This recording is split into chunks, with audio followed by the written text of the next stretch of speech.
আসসালামু আলাইকুম ওরহমতুল্লাহি ওয়া বারাকাতুহু। আপনারা শুনবেন হাদিস 3043 সহিহুল বুখারী।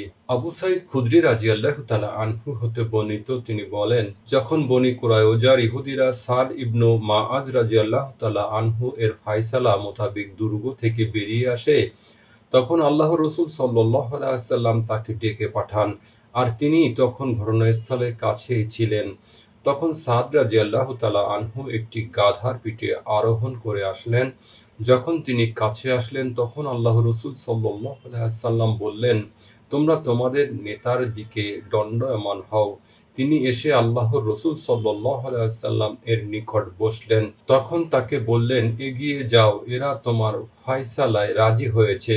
সাদ রাদিয়াল্লাহু তাআলা আনহু বলেন, আমি এই রায় ঘোষণা করছি যে তাদের মধ্য হতে যারা যুদ্ধ করতে পারে তাদেরকে হত্যা করা হবে এবং নারী ও শিশুদের বন্দী করা হবে। আল্লাহর রাসূল সাল্লাল্লাহু আলাইহি ওয়াসাল্লাম বললেন, তুমি তাদের সম্পর্কে আল্লাহ তাআলার ফায়সালার মতো ফায়সালাই করেছ। আপনারা শুনেছেন হাদিস 3043। এখন শুনবেন হাদিস 3044। আনাস ইবনু মালিক রাদিয়াল্লাহু তাআলা আনহু হতে বর্ণিত, মক্কা জয়ের বছর আল্লাহর রাসূল সাল্লাল্লাহু আলাইহি ওয়াসাল্লাম মাথায় শিরস্ত্রাণ পরা অবস্থায় প্রবেশ করেন। যখন তিনি তা খুলে ফেললেন, এক ব্যক্তি এসে বলল, ইবনু খাতাল কাবার পর্দা ধরে আছে। আল্লাহর রাসূল সাল্লাল্লাহু আলাইহি ওয়াসাল্লাম বললেন, তাকে কতল করো। আপনারা শুনেছেন হাদিস 3044 সহিহুল বুখারী।